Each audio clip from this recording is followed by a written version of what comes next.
تو سی پیک بھی نہیں ہوگا.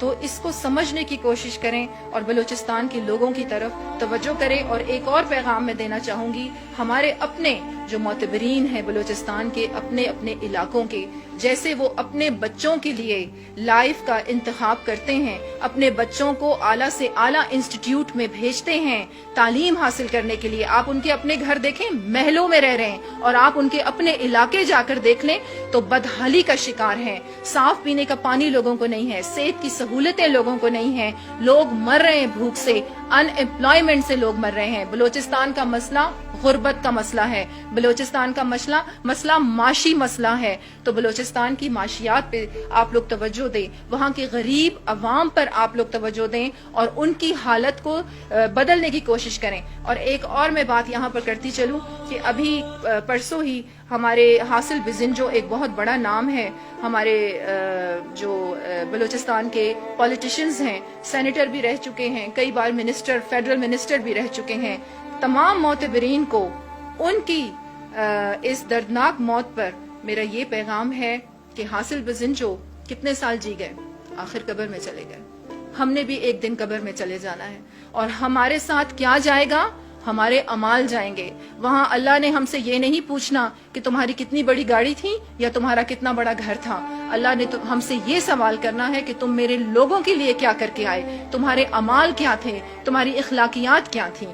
تو ان سب کو بھی میں یہ پیغام دینا چاہتی ہوں کہ جیسے آپ لوگوں کو اپنے بچے عزیز ہیں نا, اسی طریقے سے آپ کے علاقے کے جو لوگ ہیں وہ بھی آپ کے بچے ہی ہیں, ان کے لیے بھی ویسا ہی درد رکھیں. اگر آپ لوگ اپنی جیبوں میں جتنا کمایا ہوا ہے نا اب تک, اگر آپ لوگ اپنی جیبوں سے بھی اپنے اپنے علاقوں پر خرچ کر دینا تو بلوچستان پیرس بن جائے گا. اچھا میڈم, ایک اور سوال آپ سے کرنا چاہوں گا, وہ یہ کہ اس طرح کی جو بلوچستان میں غیر اخلاقی واقعات پیش ہوتے ہیں افسوسناک, ان پہ کس طریقے سے کنٹرول کیا جا سکتا ہے؟ سب سے پہلے تو علی میں یہ کہوں گی کہ بلوچستان اگر ان سے نہیں سنبھل رہا تو بلوچستان ایمان پاکستان کی ٹیم کو دے دیا جائے اور ہمیں 2 سال کا عرصہ دے دیا جائے, اور پھر آپ دیکھیں کہ ہم بلوچستان کو کس طریقے سے ڈیولپ کرتے ہیں اور بلوچستان کی طاقت سے پھر پاکستان کیسے پھلتا پھولتا ہے. بہت ایزی ہے. بلوچستان کا مسئلہ مس مینجمنٹ کا شکار ہے. کوئی بھی نہیں سمجھ رہا کہ بلوچستان کا اصل مسئلہ کیا ہے. میرے ساتھ یوتھ کام کرتی ہے, یہ کہتے ہیں نا کہ بلوچستان کے لوگوں کے دلوں میں نفرتیں ہیں, وہ پاکستان سے نفرتیں کرتے ہیں. یہ بھی تو سوچنے کی کوشش کریں کہ وہ پاکستان سے نفرت کیوں کرتے ہیں, کیونکہ آپ ان کو کچھ دے ہی نہیں رہے. ان کے علاقے تو جا کے دیکھیں, اور اگر وہ اپنے حق کی آواز اٹھاتے ہیں, وہ اپنے حقوق مانگتے ہیں, تو آپ ان کو غدار کہہ کے مار دیتے ہیں. آپ مجھے بتائیں ریاست کی کیا یہ ذمہ داری ہے؟ میں دوبارہ یہاں پر دہراتی ہوں کہ کانسٹیٹیوشن کے تحت آرٹیکل نمبر 9 کے تحت عزت, جان, مال ہر شہری کی حکومت کی ذمہ داری بنتی ہے کہ اس کو تحفظ دیں یا ان کو مار دیں.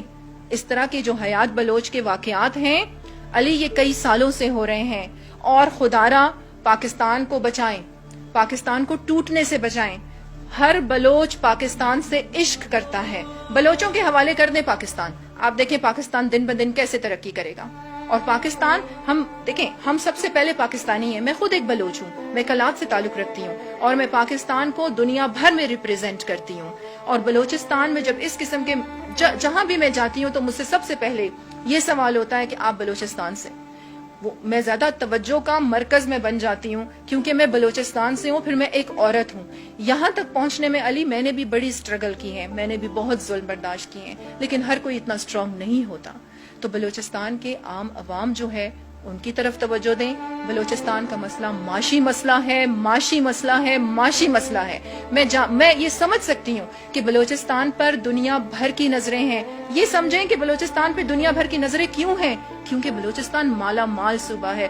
بلوچستان کو اتنا خطرہ بیرونی طاقتوں سے نہیں ہے جتنا ہمیں اپنے لوگوں سے خطرہ ہے. جو FCC اہلکار گرفتار ہوئے ہیں, اب ان کے خلاف کیا کارروائی کی جائے گی؟ کوئی حکومت کی طرف سے یقین دہانی دلوائی ہے؟ دیکھیں, یہ ہمیں کہا گیا ہے کہ جس اہلکار نے فائرنگ کی تھی اس کو پولیس کے حوالے کر دیا گیا ہے اور انویسٹیگیشنز ہو رہی ہیں. ایک تو ہماری پاکستانی قوم کی یاداشت جو ہے نا علی, وہ بڑی کمزور ہے.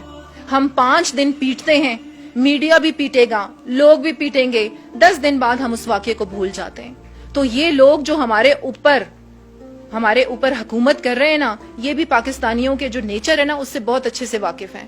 تو خدا را یہ جو اس قسم کے واقعات ہیں نا ان کو بھولا نہ کریں، اور ریپیٹڈلی میں آپ کو بھی بلکہ یہ ریکویسٹ کرتی ہوں کہ ریپیٹڈلی ایسے ایشوز کو ہائی لائٹ کیا کریں. 4 لوگوں میں بھی اویئرنیس لے آئیں گے نا تو یہ بہت بڑی کامیابی ہوگی. اور دیکھیں آپ نے کہا کہ ایف سی کا جو اہلکار ہے اور اس قسم کے واقعات کو ہم کیسے روک سکتے ہیں یا انویسٹیگیشن کا ہمیں کیا یقین. کل 22 اگست ہے اور احتجاج کا دن ہے. میں آپ کے اس پروگرام کے تھرو یہ پیغام دیتی ہوں اپنے تمام بلوچستانی غریب عوام کو کہ میں ان کے ساتھ ہوں. عوام ایمان پاکستان ان کے ساتھ ہے اور ہم اس پروٹیسٹ میں آگے آگے اور پیش پیش رہیں گے. اور ہم یہ سب کو کہتے ہیں کہ میں دوبارہ یہ ریپیٹ کرتی ہوں کہ یہ ظلم بند کر دیا جائے. ظلم اتنا کریں کہ جتنا آپ سہ سکیں. خدا را مجھے یہ بتائیں آپ کہ کیا یہ جو لڑکا حیات بلوچ اپنے ماں باپ کے سامنے سسک سسک کے مر گیا، کیا ایف سی والے اس حیات بلوچ کو واپس لا سکتے ہیں؟ آپ مجھے بتائیں کیا واپس لا سکتے ہیں؟ اس قسم کے جو حالات، اس قسم کے جو واقعات ہیں، کیا ان کو آپ اوور کم کر سکتے ہیں؟ نہیں کر سکتے نا. تو پھر مجھے بتائیں کہ یہ حالات کس طرح درست ہوں گے. پہلے ہی آپ نے پاکستان بنگلہ دیش علیحدہ ہو گیا آپ کی اپنی غلطیوں سے، ورنہ قائد اعظم تو بیچارے پاکستان بنا کے کچھ دنوں میں ہی مر گئے. اگر وہ اتنے ویژنری لیڈر تھے، اگر چند سال ان کو زندگی کے مل جاتے تو پاکستان کا یہ حال نہ ہوتا. اور یہاں میں ایک اور ذکر کرتی ہوں علی، فاطمہ جناح کے ساتھ کیا ہوا، قائد اعظم کی بہن کے ساتھ اس پاکستان میں کیا ہوا کہ جب وہ الیکشن میں کھڑی ہوئی تو ان پر کتنے کرپشن کے، ان پہ کتنے کرمنل الزامات لگا کے ان کو الیکشن سے آؤٹ کر دیا گیا. جب پاکستان بنانے والوں کے ساتھ یہ سلوک ہوگا تو ہمارا تو پھر اللہ ہی حافظ ہے.